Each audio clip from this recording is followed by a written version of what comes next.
نے آپ کو یاد ہوگا ایک حدیث کی مردود ہونے کی دو بڑی وجوہات تھی، اسباب تھے۔ ایک سقط من الاسناد اور دوسرا جو تھا وہ طعن فی الراوی، راوی میں عیب ہونا۔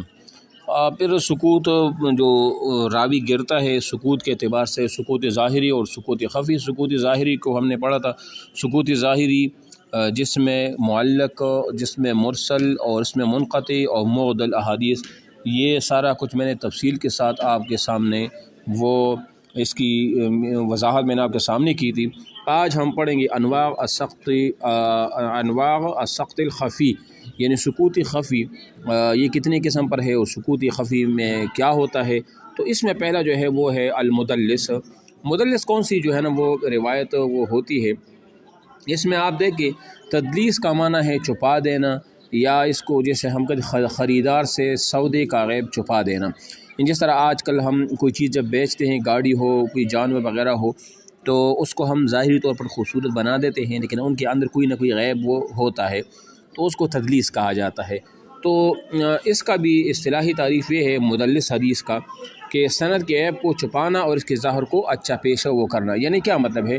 یعنی ایک حدیث ایسی ہوگی جو ظاہری طور پر تو آپ کو وہ خوبصورت لگے گا، یا ظاہری طور پر ایک حدیث آپ کو ایسا لگے گا کہ یہ ہر اعتبار سے یہ صحیح ہے، ہر اعتبار سے، لیکن ہوتا کیا ہے اس میں کہ وہ اندر اس میں کچھ ایسی خامی ہوتی ہے، ایسا عیب ہوتا ہے جو ہمیں نظر تو نہیں آتا، لیکن جو اصول حدیث کے جو ماہر لوگ ہوتے ہیں، محدثین ہوتے ہیں، وہ اس چیز کو اچھی طرح وہ سمجھ لیتے ہیں، تو اس کو تدلیس وہ کہا جاتا ہے۔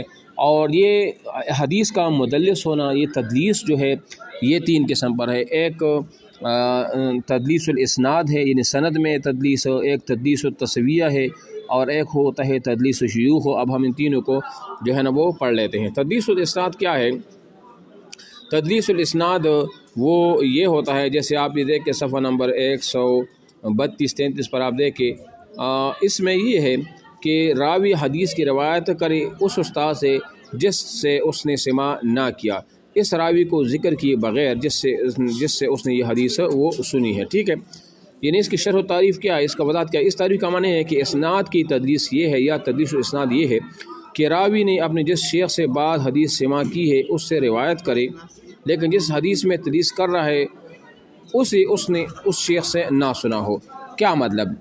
یعنی تدلیس الاسناد کا مطلب یہ ہوتا ہے، میں اپنے الفاظ میں بیان کرتا ہوں کہ تدلیس الاسناد کا مطلب یہ ہوتا ہے کہ راوی نے ایک حدیث مثال کے طور پر سنی ہے کسی استاد سے، ٹھیک ہے، ایک راوی نے ایک حدیث سنی ہے اپنے استاد سے، اور وہ تو ٹھیک ہے اس نے سنی ہے، وہ تو حدیث صحیح ہے، لیکن دوسری حدیث جو اس نے اس سے نہ سنی ہو، اور وہ الفاظ ایسے لاتا ہے، الفاظ ایسے پیش کرتا ہے کہ مجھے اور آپ کو یوں لگے گا کہ یہ حدیث بھی اس نے اپنے استاد سے سنی ہے، حالانکہ وہ حدیث اس نے استاد سے نہ سنی ہوتی ہے، لیکن وہ الفاظ ایسے لاتے ہیں جس سے ہمیں یوں لگتا ہے کہ یہ حدیث اس نے سنی ہے، ٹھیک ہے نا۔ تو یہ کیا ہوا؟ اس کو تدلیس الاسناد کہا جاتا ہے۔ دوسری جو قسم ہے تدلیس التسویہ۔ تدلیس التسویہ کیا ہوتا ہے؟ تدلیس التسویہ کا معنی ہے برابری، یعنی برابر کرنا، اور اس کی مثال میں آپ کو یوں دیتا ہوں۔ تدلیس التسویہ یہ ہوتا ہے کہ مثال کے طور پر ایک ثقہ راوی ہے۔ ثقہ راوی کا مطلب یہ ہوتا ہے جو مقبول راوی ہو، جو ثقہ ہو یا جو عادل ہو، یا مثال کے طور پر وہ یعنی کہ مانا ہوا راوی ہو، جھوٹ نہ بولتا ہو، فاسق اور فاجر وغیرہ وہ نہ ہو، تو ایسا راوی جس کو ہم ثقہ راوی کہتے ہیں، اگر کسی ثقہ راوی نے ایک حدیث سنی ہے ضعیف راوی سے، اور ضعیف راوی نے وہ حدیث سنی ہے پھر ثقہ راوی سے، ایسی کوئی سند ہو کہ ثقہ راوی یعنی مضبوط راوی ہو، ہر لحاظ سے ٹھیک ہو، وہ ایک حدیث سنے ضعیف راوی سے، اور دوسرا ضعیف راوی وہ حدیث سنے کسی ثقہ راوی سے، یعنی درمیان میں دو ثقوں کے درمیان ایک ضعیف راوی ہو، پھر کوئی تیسرا بندہ آ جائے جو تدلیس کرنے والا ہو، وہ ایسا کرے کہ درمیان میں اس ضعیف راوی کو ہٹا دے اور ثقہ کو ثقہ کے ساتھ ملا دے، تو اس کو تدلیس التسویہ کہتے ہیں۔ تسویہ کا معنی برابر کرنا، تو یہ ثقہ کو ثقہ کے ساتھ برابر کر لیتا ہے اور درمیان میں جو ضعیف راوی ہے اس کو ہٹا دیتا ہے۔ اب جب مجھے اور آپ کو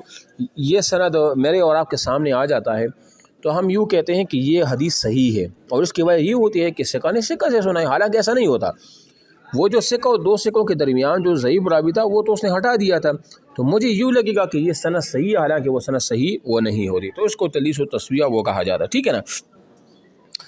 تو یہ تدلیس تصفیہ ہے. اور اس کی عام مثال ہم یوں کہہ دیں، جیسے مثال زینب ہے وہ ثقہ ہے، اور فاطمہ جو ہے نا وہ ضعیف راویہ ہے، اور اس طرح عمر جو ہے وہ بھی ثقہ ہے. زینب نے ایک حدیث سنی ہے فاطمہ جو ضعیف تھی، اور فاطمہ نے ثقہ راوی سے جو عمر تھا اس سے روایت سنی ہے. اب کوئی تیسرا بندہ آ جائے، مثال کے طور پر زارا آ جائے، اور وہ کیا کرے، وہ فاطمہ کو بیچ میں سے ہٹا دے اور دو ثقہ راوی کو ایک ساتھ ملا دے، تو یہ بری ترین قسم کی ایک تدلیس ہے، بہت برا ہے. اس کی وجہ یہ ہے کہ جس نے یہ سند بنایا تھا اس نے ضعیف راوی کو بیچ سے نہیں ہٹایا، جو کوئی تیسرا آتا ہے یہ کام کر لیتا ہے، تو یہ سب سے وہ برا کام ہوتا ہے. اس کے بعد جو تیسری قسم ہے تدلیس الشیوخ ہے. تدلیس الشیوخ کا مطلب کیا ہوتا ہے؟ یہ برا تو نہیں ہے لیکن یہ بھی ٹھیک نہیں ہے ویسے، لیکن ان دونوں میں سے یہ حدیث پھر بھی کہیں نہ کہیں یہ بہتر ہے. تدلیس الشیوخ کا مطلب یہ ہو کہ ایک راوی نے اپنے استاد اپنے شیخ سے ایک حدیث سنی، بعد میں جب اس حدیث کی سند کو بیان کرتا ہے تو اپنے شیخ اپنے استاد کا نام بیان نہیں کرتا، بلکہ اس کی جگہ فلاں کا ذکر کرتا ہے، انہیں نام ظاہر نہیں کرتا، اور بغیر نام ظاہر کر کے کسی عام فلاں کے نام سے اس کو یاد کرتا ہے، تو اس کو تدلیس الشیوخ کا مطلب اس کو تدلیس الشیوخ وہ کہا جاتا ہے. اور اس کی کئی وجوہات ہوتی ہیں، یا تو اس شیخ اس استاذ کی روایات بہت کم ہوتے ہیں، یا وہ عمر میں بہت چھوٹا ہوتا ہے. اس وجوہات کی بنا پر یہ اس کا نام وہ نہیں لیتا، تو اس کو تدلیس الشیوخ وہ کہا جاتا ہے. ٹھیک ہے نا، تو یہ ہوگی تدلیس الشیوخ.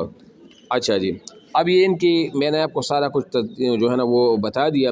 اور حکم تدلیس کیا ہے یہ آپ دیکھیں صفحہ نمبر 139 پر.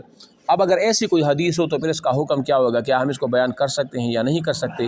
تو اس میں یہ ہے کہ ایسی حدیث کو پھر ہم بیان نہیں کر سکتے. اس کی وجہ یہ ہے کہ اس حدیث میں کہیں نہ کہیں سکوت پایا جاتا ہے، راوی گرا ہوا ہوتا ہے، تو اس وجہ سے ہم اس پر عمل وہ نہیں وہ کر سکتے. ٹھیک ہے، تو یہ ہو گیا.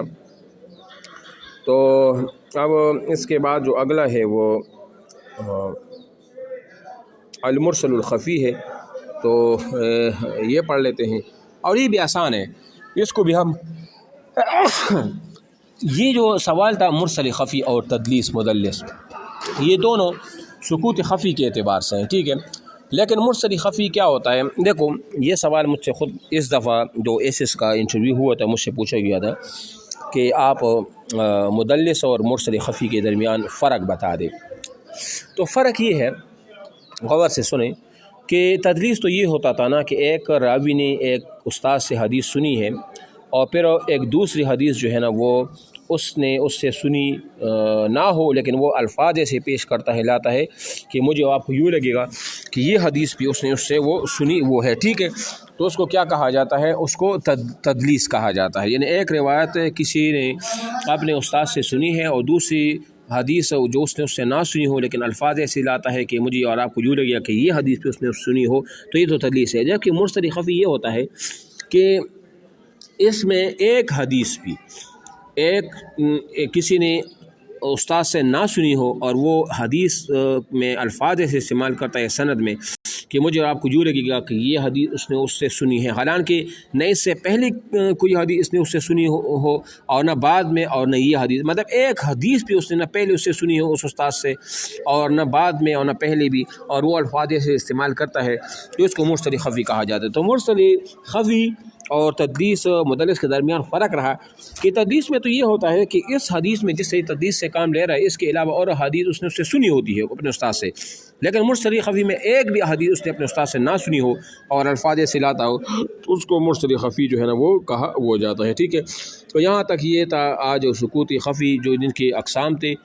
مدلس اور مدلس کے اندر تین قسم تھے، تدلیس الاسناد ہو، تدلیس التسویہ اور تدلیس الشیوخ اور پھر مرسل خفی. تو یہ سارا کچھ میں نے آپ کے ساتھ مثال وضاحت تو کر دی. کل انشاءاللہ 136 نمبر صفحہ سے یہ معنعن اور معنن حدیث یہ پڑھیں گے. ابھی علم میراث پڑھ لیتے ہیں.